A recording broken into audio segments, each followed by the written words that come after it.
সৎপাত্র সুকুমার রায়। শুনতে পেলুম পোস্তা গিয়ে, তোমার নাকি মেয়ের বিয়ে।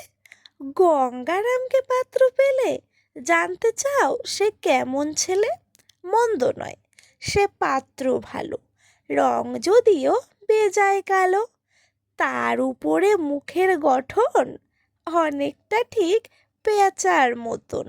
বিদ্যে বুদ্ধি বলছি মশাই, ধন্যী ছেলের অধ্যবসায়।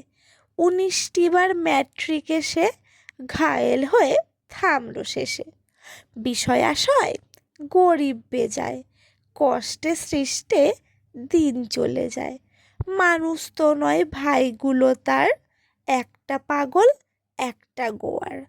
আরেকটি সে তৈরি ছেলে, জাল করে নোট গেছেন জেলে। কনিষ্ঠটি তবলা বাজায়, যাত্রা দলে 5 টাকা পায়। গঙ্গারাম তো কেবল ভোগে, পিলের জরার পাণ্ডু রোগে। কিন্তু তারা উচ্চ ঘর, কংসরাজের বংশধর। শ্যামলাহিরি বনগ্রামের, কি যেন হয় গঙ্গারামের। যা হোক, এবার পাত্র পেলে, এমন কি আর মন্দ ছেলে।